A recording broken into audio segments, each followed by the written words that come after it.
ओम श्री गणेशाय नमः। ओम गं गुरुवे नमः।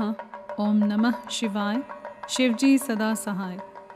वायव्य संहिता उत्तरखंड अध्याय 21, 22 और 23।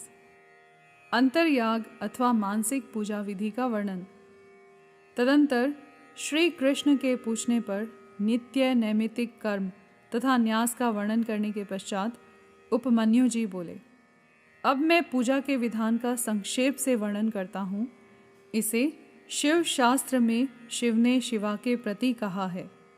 मनुष्य अग्निहोत्र पर्यंत अंतर्याग का अनुष्ठान करके पीछे बहिर्याग यानी बाह्य पूजन करे। उसकी विधि इस प्रकार है। अंतर्याग में पहले पूजा द्रव्यों को मन से कल्पित और शुद्ध करके गणेश जी का विधि पूर्वक चिंतन एवं पूजन करें।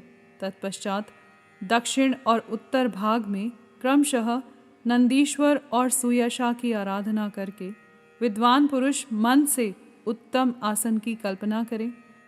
सिंहासन, योगासन अथवा तीनों तत्वों से युक्त निर्मल पद्मासन की भावना करें।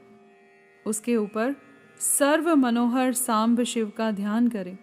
वे शिव समस्त शुभ लक्षणों से युक्त और संपूर्ण अवयवों से शोभायमान हैं। वे सबसे बढ़कर हैं और समस्त आभूषण उनकी शोभा बढ़ाते हैं। उनके हाथ पैर लाल हैं। उनका मुस्कुराता हुआ मुख कुंद और चंद्रमा के समान शोभा पाता है। उनकी अंग कांति शुद्ध स्फटिक के समान निर्मल है। 3 नेत्र प्रफुल्ल कमल की भांति सुंदर हैं। 4 भुजाएं, उत्तम अंग और मनोहर चंद्रकला का मुकुट धारण किए भगवान हर अपने 2 हाथों में वरद तथा अभय की मुद्रा धारण करते हैं और शेष 2 हाथों में मृग मुद्रा एवं टंक लिए हुए हैं। उनकी कलाई में सर्पों की माला कड़े का काम देती है। गले के भीतर मनोहर नील चिन्ह शोभित होता है। उनकी कहीं कोई उपमा नहीं है। वे अपने अनुगामी सेवकों तथा आवश्यक उपकरणों के साथ विराजमान हैं। इस तरह ध्यान करके उनके वाम भाग में महेश्वरी शिवा का चिंतन करें। शिवा की अंग कांति प्रफुल्ल कमल दल के समान परम सुंदर है। उनके नेत्र बड़े बड़े हैं। मुख पूर्ण चंद्रमा के समान सुशोभित है। मस्तक पर काले काले घुंघराले केश शोभा पाते हैं। वे नील उत्पल दल के समान कांतिमती हैं। मस्तक पर अर्धचंद्र का मुकुट धारण करती हैं। उनके पीन पयोधर अत्यंत गोल, घनीभूत, ऊंचे और स्निग्ध हैं।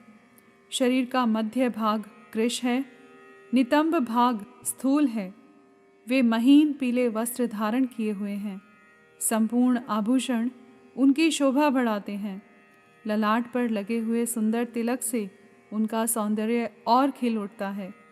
विचित्र फूलों की माला से गुम्फित केशपाश उनकी शोभा बढ़ाते हैं। उनकी आकृति सब ओर से सुंदर और सुडोल है। मुख लज्जा से कुछ कुछ झुका है। वे दाहिने हाथ में शोभाशाली सुवर्णमय कमल धारण किए हुए हैं और दूसरे हाथ को दंड की भांति सिंहासन पर रख कर उसका सहारा ले उस महान आसन पर बैठी हुई हैं। शिवा देवी समस्त पाशों का छेदन करने वाली साक्षात सच्चिदानंद स्वरूपिणी हैं।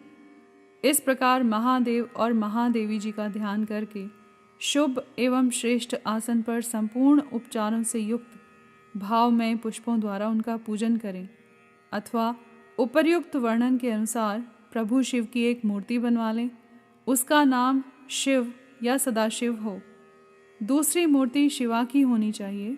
उसका नाम महेश्वरी षड्विंश का अथवा श्री कर्ण हो। फिर अपने ही शरीर की भांति मूर्ति में मंत्र न्यास आदि करके उस मूर्ति में सत असत से परे मूर्तिमान परम शिव का ध्यान करें। इसके बाद बाह्य पूजन के ही क्रम से मन से पूजा संपादित करें। तत्पश्चात समीधा और घी आदि से नाभि में होम की भावना करें। तदंतर भ्रू मध्य में शुद्ध दीप शिखा के समान आकार वाले ज्योतिर्मय शिव का ध्यान करें।